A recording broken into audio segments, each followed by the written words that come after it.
नाज़रीन, अफगानिस्तान में तालिबान के मुकम्मल कंट्रोल के बाद अब पूरी दुनिया में हलचल मची हुई है। अहद हाजिर में ये तारीख की सबसे बड़ी डेवलपमेंट है। पूरा आलमी मीडिया जो है वो अफगानिस्तान की खबरों से भरा पड़ा है। चाहे किसी भी मुल्क का मीडिया हो वो इसी हवाले से बात कर रहा है, इस डेवलपमेंट पर जो है वो अपना तजिया पेश कर रहा है। जो 20 साल अमरीका की तवील तरीन जंग थी उस पर बात की जा रही है कि किस तरह से अमरीका को यहाँ से शिकस्त हुई है। दूसरी जानिब जो अफगान तालिबान हैं उनका जो सीनियर लीडरशिप है वो इस वक्त कतर दोहा में मौजूद है, जहां पर आला सतह की मीटिंग्स हो रही हैं और ये डिस्कस किया जा रहा है कि किस तरह से जो हुकूमत कायम होगी, हमारा तर्ज हुक्मरानी क्या होगा, हम जो इस्लामी रियासत अफगानिस्तान में कायम करने जा रहे हैं उसके क्या उसूल होंगे और कैसे वो जो है वो वर्क करेगी। दूसरी जानिब जो बड़े बड़े ममालिक हैं वहां पर भी हलचल मची हुई है। तालिबान के इस तरह जो है वो इक़्तिदार में आने के बाद ये जो बड़े बड़े ममालिक हैं वो अपनी अस्करी जो क़यादत है उसके साथ मीटिंग्स कर रहे हैं, आला सतह के इजलास हो रहे हैं। जैसे कि पाकिस्तान में आपने देखा कि आला सतह का सिक्योरिटी काउंसिल का इजलास हुआ और इसी तरह बाकी ममालिक भी जो हैं वो अपनी अस्करी क़यादत के साथ डिस्कशंस कर रहे हैं और ये जो अफगान डेवलपमेंट हुई है इसका बखौर जो है वो जायज़ा ले रहे हैं और इसका मुताला कर रहे हैं। अब नाज़रीन, कोई भी जो इस तरह की नई रियासत कायम होती है और इस तरह की कोई हुकूमत जो है वजूद में आती है तो उसका एक तो अंदरूनी चैलेंजेस होते हैं कि वो अपने अंदर के मामलात को किस तरह निपटेंगे, इसी के साथ साथ उसको बैरूनी चैलेंजेस भी बहुत शदीद होते हैं और शायद ये अंदरूनी से बड़े चैलेंजेस होते हैं कि वो बाकी नेशंस के साथ किस तरह चलेंगे। क्योंकि देखें, कोई भी नेशन हो चाहे वो अंदरूनी तौर पर कितनी ताकतवर क्यों ना हो, वो इस दुनिया में अकेले सर्वाइव नहीं कर सकती। तो अब जो तालिबान को अंदरूनी एक तो चैलेंज है अफगानिस्तान की डेवलपमेंट का, जिस तरह से अमेरिका ने वहाँ तहस नहस किया है और मट्टी का ढेर बनाया है अफगानिस्तान को, तो एक तो उनको अपने अंदरूनी इख्तलाफात और डेवलपमेंट का इशू है। इसी तरह उनको जो इंटरनेशनल लेवल पर सबसे बड़ा इस वक्त इशू है वो है रिकग्निशन का, कि कौन सा मुल्क ने तस्लीम करेगा और कौन सा नहीं करेगा। इसलिए मीटिंग्स हो रही हैं और अफगान तालिबान भी इसके हवाले से स्ट्रेटजी बना रहे हैं। दूसरी जानिब ये जो बड़े बड़े मालिक हैं जिनकी मैंने बात की कि वहाँ मीटिंग्स हुई हैं, वो भी ये प्लानिंग कर रहे हैं कि हमने तालिबान को डील किस तरह करना है, हमने तालिबान के साथ चलना है, कौन से ब्लॉक में हमने जगह बनानी है और तालिबान को रिकॉग्नाइज करना है या नहीं करना। आज की ये जो मेरी वीडियो है इसमें तफसील के साथ मैं ये सारी चीज़ें जो है वो आपको समझाने की कोशिश करूँगा कि कौन कौन सा मुल्क जो है वो अफगान तालिबान को जो है वो रिकॉग्नाइज कर सकता है, कौन से ममालिक जो हैं वो फौरी तौर पर रिकॉग्नाइज करेंगे तालिबान को और कौन से जो हैं वो शायद देर से जाके रिकॉग्नाइज करें और कुछ ऐसे भी हो सकते हैं जो शायद कभी भी तालिबान की हुकूमत को तस्लीम ना करें। अब यहाँ पर मैं एक और बात मेंशन करना चाहता हूँ कि बहुत सारे लोग हैं जो यूट्यूब पर काम कर रहे हैं और उनके वो ऐसी बातें कर रहे हैं कि फ़लाँ मुल्क ने तस्लीम कर लिया अफगान तालिबान को और फ़लाँ ने रिकॉग्नाइज कर लिया, लेकिन ये सब झूठ है। क्योंकि अभी तक अफगान तालिबान की हुकूमत बाकायदा तौर पर कायम नहीं हुई, अभी तक उन्होंने अफगानिस्तान पर, काबुल पर कब्जा किया है, अभी तक उनकी लेजिटिमाइज जो गवर्नमेंट है वो अमल में नहीं आई। तो एक हुकूमत अमल में ही नहीं आई तो फिर उसको रिकॉग्नाइज किस तरह किया जा सकता है। अब नाज़रीन, आपने देखा होगा कि ये जो गुज़श्ता साल था इसमें जो अफगान तालिबान थे ये मुल्ला अब्दुल गनी बरादर और दीगर रहनुमाओं की क़यादत में इन्होंने दुनिया के कई ममालिक का दौरा किया। कभी ये रशिया गए तो कभी कतर में इनको देखा गया, कभी ईरान गए और कभी जो है वो अमेरिका में इनको देखा गया। कई ममालिक का इन्होंने दौरा किया। कभी आपने सोचा है कि ये इतने सारे दौरे क्यों कर रहे थे? दरअसल नाजरीन, जो अफगान तालिबान है वो पहले से ही इन सारी डेवलपमेंट्स के हवाले से प्लानिंग कर चुके थे। उन्हें अंदाज़ा हो गया था कि आगे हमने किस तरह से लेकर चलना है, जब अमेरिका यहाँ से निकलेगा तो हमने किस तरह से कब्जा करना है, किस तरह से हुकूमत लेनी है और उसके बाद जो रिकॉग्नाइज का हमें मसला पेश होगा उसके साथ किस तरह निपटना है। अब अफगान तालिबान कई लोगों के साथ, कई ममालिक के साथ डेफिनेटली ये बात कर चुके थे कि अगर हम इस तरह से हुकूमत में आते हैं तो आप हमें रिकॉग्नाइज करेंगे या नहीं करेंगे। और बहुत सारे ऐसे ममालिक थे जिन्होंने उनको यकीन दहानी करवाई थी और बहुत से ऐसे थे जिन्होंने उनको रिफ्यूज़ कर दिया था।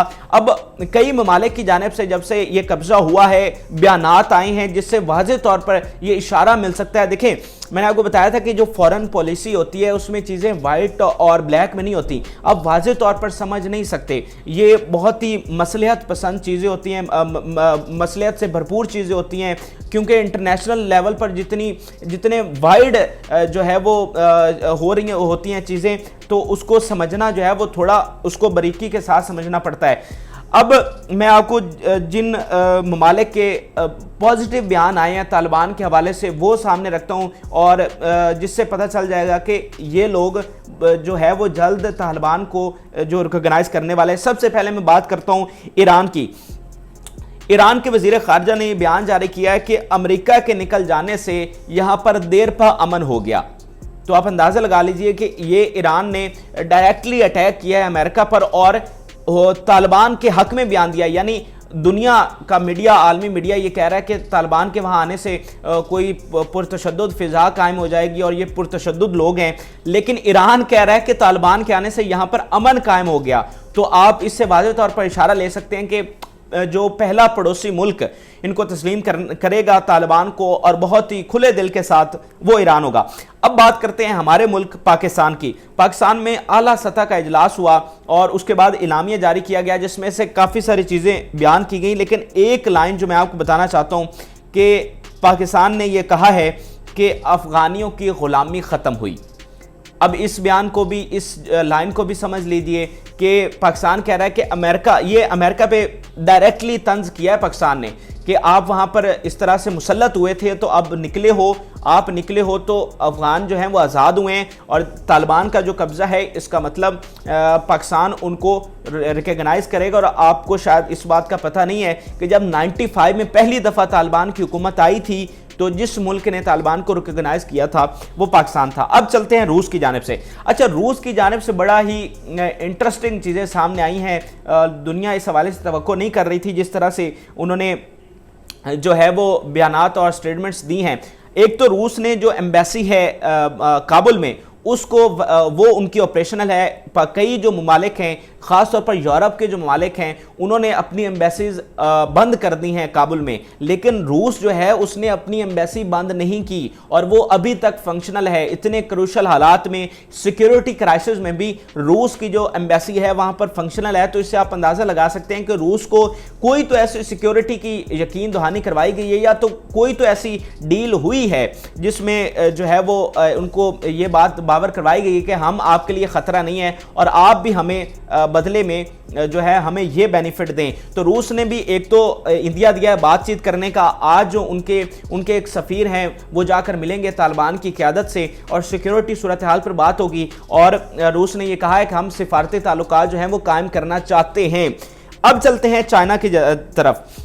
चाइना ने बाकायदा तौर पर जो है वो फ्रेंडली रिलेशन की बात की है तालिबान के साथ। उन्होंने कहा है कि हम दोस्ताना ताल्लुकात चाहते हैं चाइना के साथ और उन्होंने बड़ा वेलकम किया है अमेरिका के यहाँ से निकल जाने को। और दूसरी यहाँ पर एक आम नुक्ता ये भी है कि तालिबान हमेशा से चाह रहे थे कि चाइना जो है वो उनके साथ पार्टिसिपेट करे। जब उनकी हुकूमत आए तो चाइना जो है वो अपनी इन्वेस्टमेंट लेकर अफ़गानिस्तान में आए, क्योंकि अफ़गानिस्तान आप जानते हैं कि कितना वहाँ पर नुकसान हुआ है। तो तालिबान ये चाह रहे थे कि उनके लिए जो सबसे बड़ा इन्वेस्टर हो सकता है वो चाइना हो सकता है। इसलिए तालिबान का बहुत झुकाव था चाइना की तरफ और उनके भी बड़ी पॉजिटिव वाइब्स थी चाइना के लिए। और अब चाइना ने बाकायदा तौर पर ये ऐलान किया है कि वो फ्रेंडली रिलेशन चाहते हैं। तो ये चार जो ममालिक हैं अफ़गानिस्तान के, ख़ास तौर पर जो पड़ोसी ममालिक हैं, इनका मैं आपको बता सकता हूं कि आने वाले दिनों में ये रिकॉग्नाइज करेंगे तालिबान को। इन्होंने वाज़े अपने जो स्टेटमेंट्स हैं इनमें इशारा मिल गया है कि ये आने वाले दिनों में बहुत जल्द जो है वो तालिबान की जो ही हुकूमत कायम होगी, ये तालिबान को, मैं आपको बता रहा हूँ कि ये उनको रिकॉग्नाइज करेंगे। दूसरी जानिब अमेरिका ने कहा है कि कोई भी हुकूमत जो बाय फोर्स आएगी हम उसको रिकॉग्नाइज नहीं करेंगे। लेकिन मैं आपको बताना चाहता हूं कि अमेरिका का ये जो बयान है ये इंतहाई मुनाफिकत पर मुबनी है। मुझे बताइए कि जब आप तालिबान से दोहा में बैठकर डील कर रहे थे तो किस हैसियत में डील कर रहे थे? आपने उनको एक पॉलिटिकल विंग समझा, एक पॉलिटिकल एंटिटी समझते हुए आपने उनके साथ डील की। तो ये उनका एक रस्मी बयान है, मौके की मुनासबत से बयान है, लेकिन आप मेरी ये बात लिख लीजिए कि अमेरिका एक दिन तालिबान की हुकूमत को तस्लीम करेगा, उसके पास इसके अलावा कोई ऑप्शन नहीं। दूसरी जानिब जो बोरिस जॉनसन हैं बरतानिया के वज़ीर आज़म, उन्होंने कहा है कि कोई मुल्क जो है वो तालिबान की हुकूमत को तस्लीम ना करे।